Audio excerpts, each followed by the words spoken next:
Bonjour à tous, je suis Florence, énergéticienne et praticienne en hypnose transpersonnelle, qu'on appelle aussi hypnose spirituelle ou régressive, et je vous souhaite la bienvenue sur mon podcast Flow de l'âme. Alors ce podcast, j'ai envie que ce soit un peu comme une soirée entre amis où on papote, où je vous livre mes questionnements, mes réflexions, en vous partageant ce que j'ai pu comprendre au travers de mes lectures, de ma vie perso et puis également de ma vie pro avec mes séances d'hypnose transpersonnelle. Je vais y parler de sujets qui tournent autour de la spiritualité, du développement personnel et je vais essayer de le faire avec humour, légèreté et simplicité. Alors si ça vous tente, prenez une bonne tasse de thé ou un petit verre de vin et c'est parti, papotons! Bonjour et bienvenue dans ce nouvel épisode. Aujourd'hui, on va parler d'un sujet qui explose depuis quelques années dans la globosphère spirituelle. Je veux parler du taux vibratoire. Alors lui, il fait couler beaucoup d'encre, comme la loi d'attraction aussi, et j'en ferai sans doute un épisode d'ailleurs. Quand vous faites des recherches sur le sujet, c'est hallucinant le nombre de vidéos qui vous expliquent ou qui vous donnent ou qui vous vend une méthode infaillible pour augmenter son taux vibratoire. Il y aura la mienne en plus. Alors, commençons déjà par expliquer ce qu'est un taux vibratoire. Je l'ai largement évoqué dans l'épisode D'où venons-nous, mais c'est important de revenir dessus pour bien comprendre. Donc, l'univers est une conscience, la conscience universelle qu'on appelle aussi Dieu ou la source, peu importe. Cette conscience universelle, elle s'est divisée, rappelez-vous, ce sont les petites étincelles d'amour, et ces petites étincelles, ces consciences, elles se sont séparées, individualisées, et elles ont créé des consciences galactiques, stellaires, planétaires, et puis des règnes végétales, animales et humains. Et chaque conscience individualisée possède une vibration propre. On connaît ainsi la vibration des étoiles, des planètes et bien évidemment celle de la Terre. L'être humain est donc une conscience individualisée qui a choisi de s'incarner, et chaque être humain possède une vibration qui lui est propre. Alors là, on aborde un sujet de physique, et je ne vais pas rentrer dans les détails, d'abord parce que ça n'a pas d'intérêt, puis qu'ensuite j'ai du mal moi-même à comprendre, n'ayant pas du tout l'esprit physique, et j'aurais peur de vous embrouiller. Donc, je vais essayer de faire simple. Rappelez-vous que tout est énergie. Et comme l'énergie est toujours en mouvement, elle émet des vibrations, des ondes. L'énergie d'une personne, d'un animal ou de toute chose émet des vibrations. Et ces vibrations vibrent à des fréquences qui leur sont propres. Une onde, c'est une vibration qui se déplace et qui transporte l'énergie d'un point à un autre, sur une fréquence qui lui est propre. Pour vous donner une image simple, quand vous écoutez la radio, par exemple, si vous écoutez énergie, vous allez sur la fréquence d'énergie, et vous n'entendrez pas RTL. Et quand je dis que tout est énergie, c'est tout. Nos paroles, nos pensées, nos actions, nos émotions, nos organes. Chaque organe de notre corps émet une vibration sur une fréquence qui lui est propre. Un corps en bonne santé, par exemple, il doit vibrer à une fréquence située entre 67 et 70 Hz. Ces fréquences ici, on les mesure en Hz. Quand on parle du taux vibratoire, on parle en unité Bovis. Alors Bovis, c'est qui, c'est quoi ? Bovis, c'est Alfred Bovis, un quincaillier à la base qui était passionné par plein de choses, dont l'élevage de volailles et la radiesthésie. Pas grand lien, mais il y en a un quand même, vous allez voir. Parce qu'au départ, il s'amusait à essayer de déterminer le sexe des œufs au pendule. Et puis ensuite, il l'a fait sur les poules et les poussins. Et il s'est rendu compte que son pendule, il oscillait différemment selon l'état de santé de l'animal. Alors, il a créé une règle avec des valeurs, ce qui lui a permis de mesurer la qualité de l'énergie d'un animal en bonne santé et d'un animal en mauvaise santé. Et c'est ainsi qu'il a créé l'échelle de Bovis. Et aujourd'hui, grâce à cette échelle, on peut mesurer la qualité de l'énergie, le niveau vibratoire d'une personne, d'un objet, d'un animal, d'une maison, d'un lieu, de tout en fait, tout est mesurable. Voilà ce qu'est un taux vibratoire. C'est la qualité de l'énergie. Alors l'échelle de Bovis, on la trouve aujourd'hui sous forme de cadran, souvent séparée en 3 parties. Il y a la partie physique, puis la partie énergétique et pour finir la partie spirituelle. Et ce cadran, il est gradué de 0, qui est la mort, à, selon les cadrans, 340 000. Mais évidemment, ça ne s'arrête pas à 340 000. Il y a des hauts lieux vibratoires comme les églises par exemple ou les pyramides qui ont un taux vibratoire à plusieurs millions d'unités Bovis. Quand Alfred Bovis a mis au point cette pratique, l'être humain en bonne santé vibrait aux alentours des 7000 unités Bovis. En 2014, du fait de l'élévation vibratoire de la planète, on a estimé que ce taux était plutôt aux alentours des 14 000. Pareil, en 2021, le taux serait passé à 20 000 et les derniers cadrans que j'ai vus passer moi pour 2024 passent ce taux à 42 000. Et c'est pour ça que parfois, d'un énergéticien à un autre, on vous donnera pas le même taux parce que d'une, tout le monde n'utilise pas le même cadran, donc c'est un peu difficile de s'y retrouver, et qu'en plus, tout dépend aussi de la sensibilité du radiesthésiste. Alors je vais pas aller plus loin sur la technique parce que c'est pas le but de l'épisode, et peut-être qu'un jour j'en ferai un sur vraiment les détails de tout ce qui concerne les taux vibratoires, vitalité, le taux émotionnel aussi de David Hawkins, de tous ces outils en fait que j'utilise moi en radiesthésie, enfin moi et pas que moi, mais qu'on utilise en radiesthésie et en soins énergétiques, mais voilà, là aujourd'hui c'est pas le sujet. Comme tout est énergie, de l'univers entier jusqu'au crayon sur mon bureau, eh bien nous sommes en permanence affectés par tout ce qui nous entoure, car nous sommes à la fois récepteurs et émetteurs. C'est-à-dire qu'on reçoit l'énergie et on émet de l'énergie.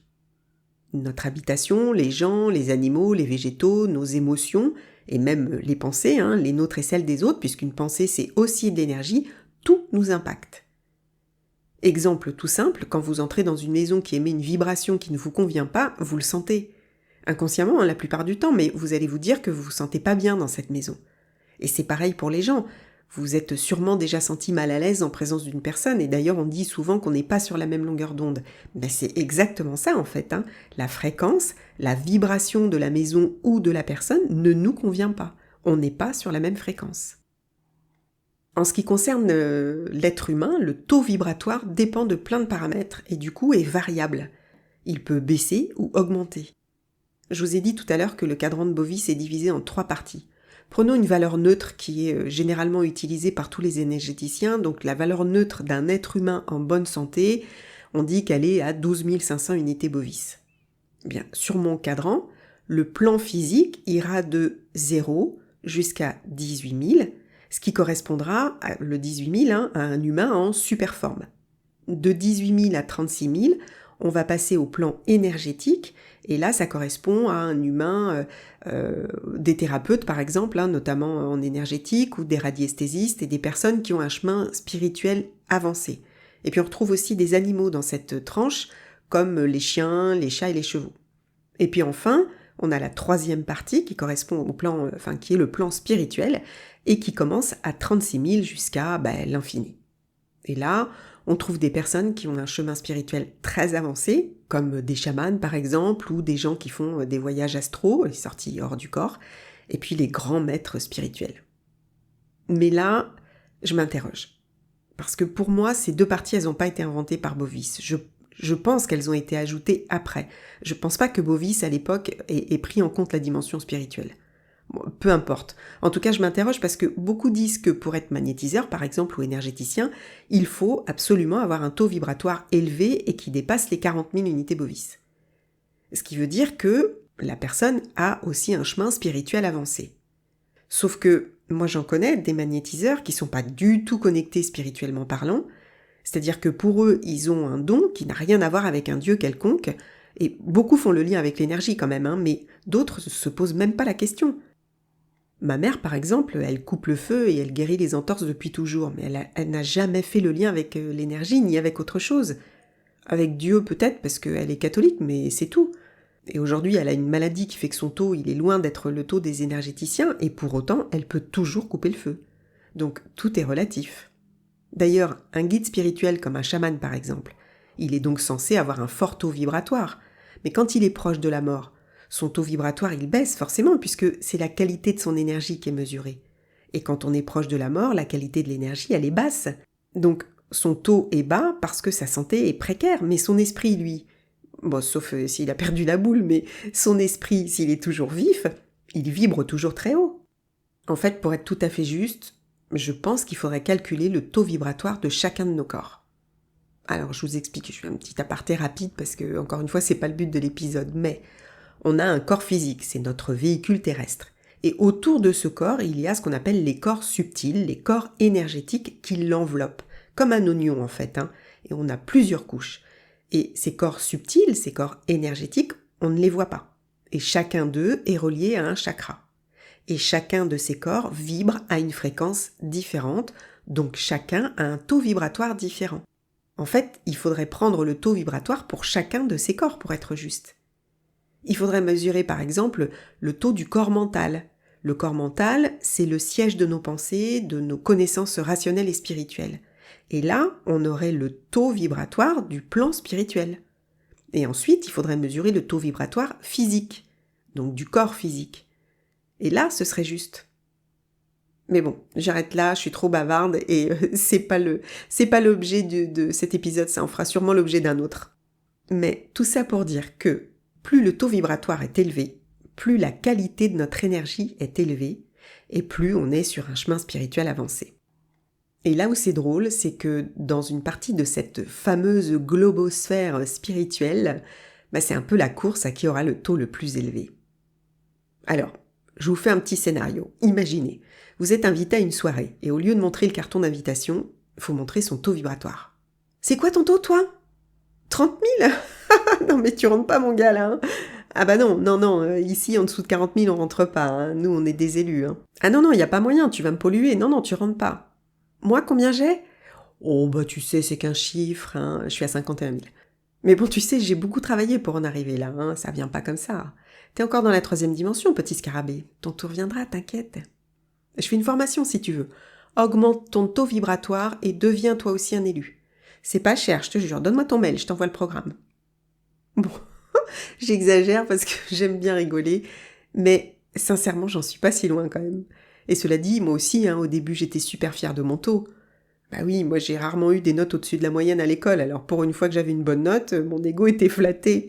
Et un jour, j'étais en soirée avec une amie qui m'a demandé de mesurer son taux, donc je lui ai montré avec mon pendule, et puis ensuite elle m'a demandé le mien. Et puis en lui donnant, je me suis rendu compte que je sentais une certaine fierté. Et là, j'ai réalisé que c'est pas une course en fait. Ça sert à rien de se comparer, j'ai même eu honte de moi. Et ça m'a ramené un peu d'humilité et remis les choses à leur place. D'ailleurs, quand je fais un soin énergétique, je ne donne plus le taux vibratoire à la personne qui me consulte. Moi, je m'en sers parce que ça me donne des indications sur l'état de santé de la personne, sur ses émotions, mais je trouve que ça sert à rien de le donner parce que c'est pas très important en fait. Parce que comme je l'ai déjà dit dans un autre épisode, on est venu de toute façon s'incarner pour expérimenter, et chaque rythme, chaque avancée, chaque chemin est respectable. Donc une personne qui a un taux à 20 000 est tout aussi respectable et n'est pas moins élue qu'une personne à un taux à 70 000. Ceci étant dit, il y a quand même un truc qui est important, c'est que plus le taux est bas, donc plus la qualité de l'énergie est basse, et plus on est enclin à développer des maladies. Et qu'est-ce qui fait qu'on a un taux bas ? Plein de choses. Un mode de vie pas trop sain, une mauvaise alimentation, quand on mange trop de plats industriels par exemple, le tabac, l'alcool, la sédentarité, le stress. Il y a nos émotions, les émotions de colère, tristesse, rancœur, haine, peur, etc. Il y a nos pensées, les pensées négatives sur nous-mêmes mais aussi sur les autres. Et puis il y a nos lieux de vie qui peuvent être perturbés par des champs électromagnétiques comme des cours d'eau sous une maison par exemple. Et puis il y a aussi les autres, certaines personnes qui nous vampirisent, qui nous pompent notre énergie. Et puis il y a aussi les pollutions qu'on nous inflige, comme à la télé, sur internet, à la radio, les journaux télévisés par exemple, ou les émissions à sensation qui ne diffusent que de la peur à longueur de journée. Et là je trouve que ces derniers temps, ça va quand même crescendo, là on atteint des sommets. Et même sans la regarder, moi je finis quand même par les retrouver, voir des extraits sur Insta ou TikTok alors que j'ai rien demandé. Et du coup, l'autre jour, j'ai vu un extrait sur Insta d'un homme dire, je pense que c'était à la télé, et il parlait d'un peuple et il disait qu'ils crèvent tous. Non, mais comment dire ? C'est plus possible en fait d'entendre des choses pareilles. Donc évidemment que quand vous écoutez ou regardez toutes ces émissions qui n'ont qu'un seul but, vous faire peur, puisque c'est bien connu qu'un peuple qui a peur est un peuple qu'on peut contrôler bien plus facilement, eh bien vous absorbez ces énergies basses et elles ne vont pas vous faire du bien. Donc quand on cumule tout ça, bien ça donne un taux vibratoire bas. Et c'est là que les maladies sont susceptibles de s'installer. Alors un soin énergétique vous fera du bien, vous redonnera de l'énergie et remontera votre taux, mais c'est pas miraculeux, et si de votre côté vous ne changez rien à vos habitudes, de nouveau votre taux baissera, et de nouveau vous manquerez d'énergie. Et en même temps, on est humain, On est venu s'incarner pour expérimenter. On ne nous demande pas d'être parfait, parce que, après tout, on peut bien se bouffer un McDo de temps en temps si on en a envie. On peut bien boire un peu à une soirée si on en a envie. Il faut juste que ça ne devienne pas une habitude, que ce soit pas récurrent. Donc ça, c'était pour le mode de vie. Et ensuite, le gros du paquet, eh bien, ce sont les émotions et les pensées. Et là, on rentre dans le dur parce que là, c'est plus compliqué. Une personne qui est dans la tristesse, dans la colère ou dans la peur en permanence, et la plupart du temps inconsciemment, eh bien, elle est dans une spirale qui la tire irrémédiablement vers le bas. Son énergie vibre bas, logique. Et là, les petites maladies, elles se frottent les mains. Oh les gars, il y a une ouverture là, allez hop, je m'installe. Alors, heureusement, il est rare qu'on soit dans ces émotions en permanence. Mais dès qu'on y est, même pas longtemps, notre taux baisse, la qualité de notre énergie est moins bonne, et donc on est plus susceptible de tomber malade.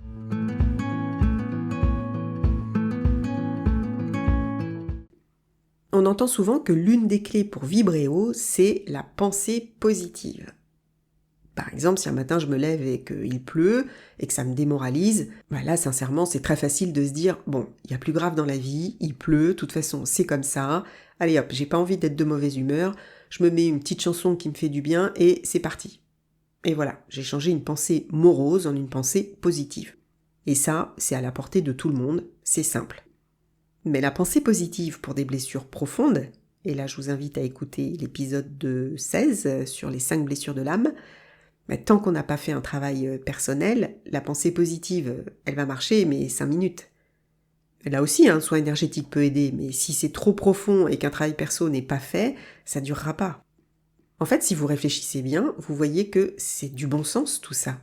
Que finalement, le taux vibratoire, c'est pas un truc extraordinaire comme parfois on pourrait nous le laisser croire.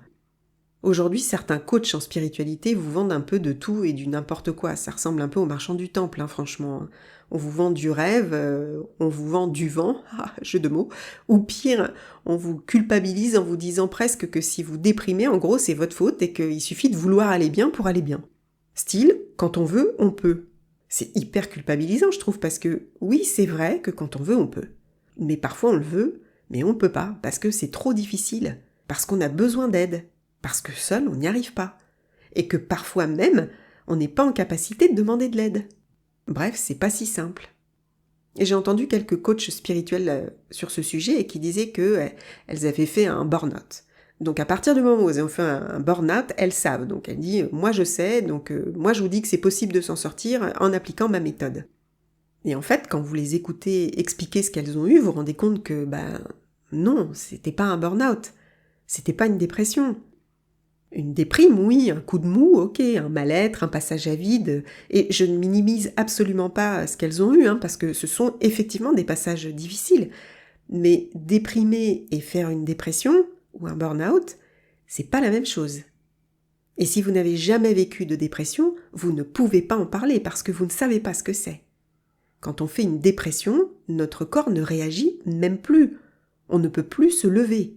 Et la volonté, on sait même plus ce que c'est. C'est une vraie maladie. Donc, la pensée positive, oui, c'est bien, mais ça n'est pas valable pour tout. Alors, ils sont pas tous comme ça, bien sûr, ces coachs, et heureusement, c'est loin d'être la majorité, mais parfois, j'entends des trucs et je me dis, mais waouh, c'est grave là, parce que là, on est sur de la psychologie et vous n'êtes pas formé pour. Et ce que vous dites peut avoir vraiment des conséquences délétères quand même. Donc, je le répète souvent, mais faites preuve de discernement. Et en même temps, si un programme vous fait envie, faites-le. On s'en fout en fait, faites ce qui vous plaît. Mais faites juste attention à ne pas croire aveuglément ce qu'on vous dit. Prenez du recul, y compris sur ce que je vous dis moi. Je sais pas plus que vous en fait. Moi j'écoute mon cœur et là il me dicte ce que je vous dis, mais je ne sais pas plus que vous. S'il vous dit autre chose, c'est parfait.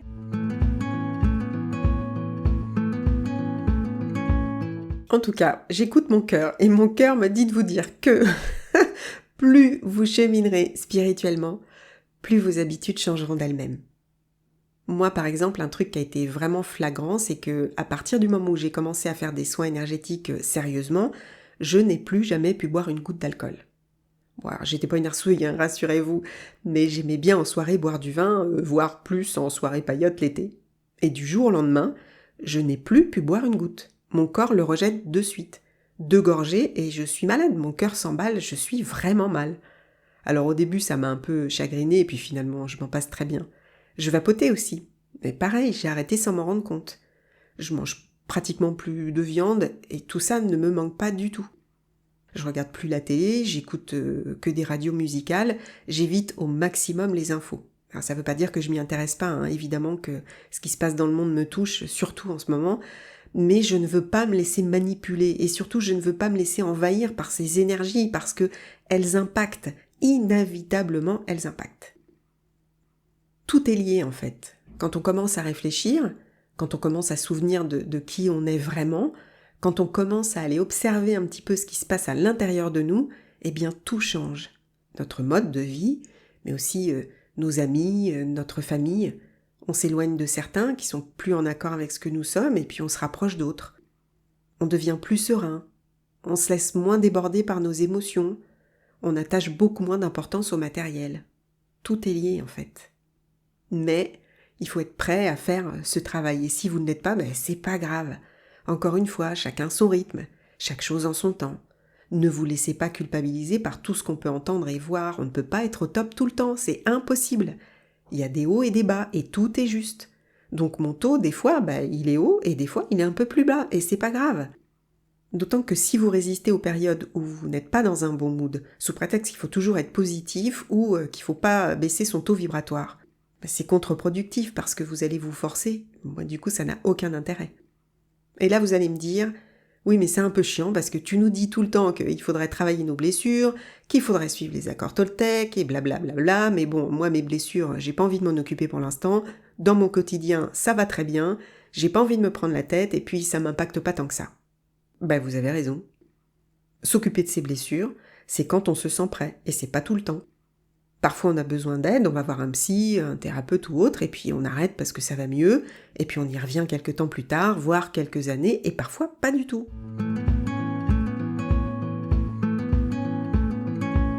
Maintenant, si au quotidien, vous voulez vraiment augmenter votre taux vibratoire, et donc augmenter la qualité de votre énergie, eh bien il y a des solutions très simples. D'abord, nettoyez régulièrement votre environnement avec de la sauge par exemple. Faites attention à votre alimentation, essayez de manger sainement, allez dans la nature, marchez, respirez correctement, contemplez, évitez la télé quand les sujets sont négatifs ou violents, méditez, cultivez la joie en chantant, en dansant, en écoutant de la musique, souriez, prenez soin de vous, reposez-vous, détendez-vous dès que vous le pouvez. Faites des choses qui vous font plaisir. Libérez-vous de la peur, de toutes vos peurs. Ça, c'est vraiment important parce que c'est ce qui nous bouffe la vie la plupart du temps.